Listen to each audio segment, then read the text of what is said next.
దేవుని చేత నడిపించబడే మనుషుల అనుభవాలలో ఒక శ్రేష్టమైన అనుభవం ఏంటంటే, మన నిర్గమాకాండంలో ఇజ్రాయేల్ ప్రజలు నడిపించినటువంటి అనుభవాన్ని, విధానాన్ని గుర్తించినప్పుడు అది మనకు అర్థమవుతుంది. అక్కడ విధానం ఎలా అనిపిస్తుందంటే, నిర్గమకాండం 16వ అధ్యాయము 18వ వాక్యము నుంచి మనం గమనించినప్పుడు, వారు ఒమేరుతో కొలిచినప్పుడు హెచ్చుగా కూర్చుకొని వానికి ఎక్కువ మిగులలేదు, తక్కువగా కూర్చుకుని వారికి తక్కువ కాలేదు. వారు తమ తమ ఇంటి వారి భోజనమును సరిగా కూర్చుకుని ఉండిరి.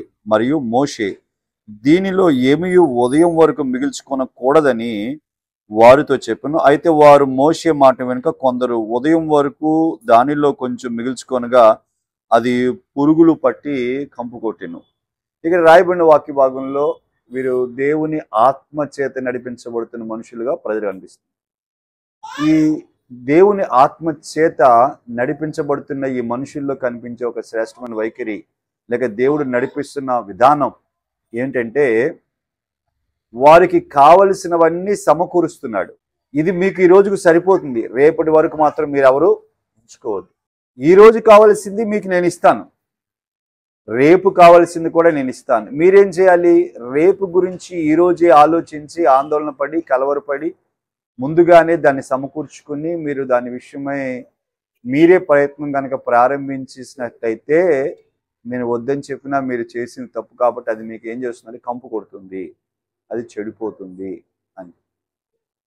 అంటే ఈ లోకంలో దేవుని పిల్లలు నడిపించబడవలసిన విధానాన్ని, దేవుని ఆత్మ దేవుని పిల్లలు నడిపించే విధానాన్ని ఈ వాక్య భాగంలో మనం స్పష్టంగా గుర్తించగలుగుతాం.